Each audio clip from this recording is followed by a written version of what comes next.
You're watching the best of ExtraTime Radio on MLSsoccer.com. The Giants have fallen. Spain loses the first seeded team to lose a game so far in the World Cup. Yeah, and you know, I kept watching that game and thinking at some point someone's going to actually shoot the ball when they get a good chance to shoot. It took them forever. It took them about 75 minutes even to think about really just, you know, slamming a shot on goal. Instead, they got a little too precious and they kept dancing around in the box and waiting and looking for some perfect thing. We were looking at the stats, and they had more passes in the first half than the average of any team up in the World Cup so far for a full game. So all they were doing was moving the ball around and never actually attacking and going to goal. This game, I think, let's not kill Spain right away. I think the knee-jerk reaction is to say, oh my gosh, Spain, what did you do?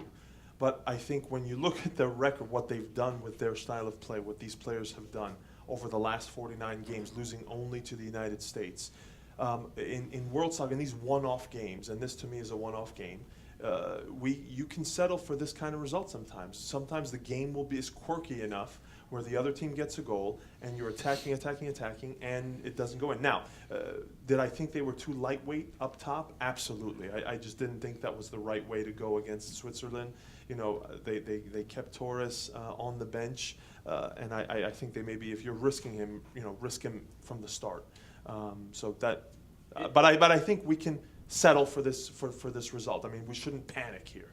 I think it's one of those results that happens. Spain came out perhaps a little casual in the first half, didn't put their chances away. Second half, they tried to go back to the old fury and perhaps not as much brilliance as they should have. And Switzerland found themselves with a goal against the run of play, perhaps. So, you know. If you were the coach of Spain and you had to sit in that press conference afterward and the questions started coming, how would you explain the reasons behind this? I think you have to say that you know, Switzerland had a good game plan going in. Mm-hmm. Spain did not capitalize on their opportunities, and sometimes when you don't put them in, you see them put against you. And the goal was a little bit of a fortunate goal for Switzerland. That being said, they could have had two. Mm-hmm. You know, so it's a result that gives it, and you know, maybe it brings them down a peg or two. I think there was too much talk about Spain being the favorite, and you know, the favorite is the one who wins the last game.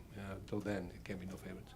Does that almost do them good? That now they lost, now that aura about them is gone, and they can maybe focus, get back down to business, or did it really matter in your mind? We'll see. They use this is their wild card. You can have one game that they've blown it. They have to be perfect from now on. They pulled out the Joker, right? Yeah. Anything less than perfect from now on, Spain will be going home soon. But during the game, as you were watching it, at any point were you saying, bring on this player, bring on that player, move that player? Tell me about, during the game, what were those tactical moves? I thought that the move of bringing in Torres was a bad move. Torres was coming out of injury, and the way that Spain was playing in the second half, trying to open up the game wide and look for service, I think Llorente would have been the right player to bring in. It's a guy that's more adept to being a typical number 9 inside the box, and Fernando looks like he's out of form. And he showed it on a couple of times. His touches were poor. Even he had a real good opportunity to break through, and he was able to bobble the ball. So I thought that was perhaps a mistake. Some fans were looking at Cesc Fabregas, still sitting on the bench in the loss. Did you ever at any point see him maybe possibly entering the game? I thought at halftime, having Busquets, Xavi, and Xavi Alonso in the middle of the field against Switzerland was redundant, and I thought a player like Cesc coming in at halftime perhaps for Busquets would have been a good change. A little more attacking oomph, Correct. As we all know. Being able to put those killer through passes. I think that Spain was missing the final pass. It's interesting, Kevin, that you said Mexico, maybe their performance wasn't that good, but I know Simon Borg is enamored with Mexico's performance from Game 1. So, Simon, why don't you tell us? Yeah, and I'm not the only one. I'm not the only one. I think a lot of people admit that Mexico played some phenomenal soccer for it being the first game of the World Cup in front of the home crowd. They've just played phenomenal soccer, Kevin, but the second half wasn't as good. With the team these past few days, how have they explained what happened in that second half? Well, there's been a lot of tries at explanations, and I think it all falls to Javier Aguirre. He's got some tough decisions to make. The lineup that he started in that game was the one that he started in Wembley. That is what he considers his best lineup. He likes the mixture of young and old.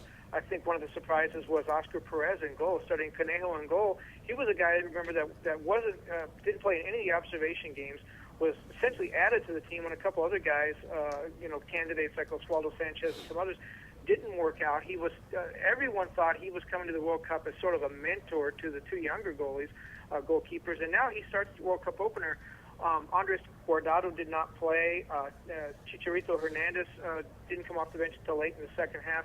So there were some, I don't want to say they're controversial things, but things you can look at and say, gee, I wonder if Javier Aguirre wishes he had done this differently.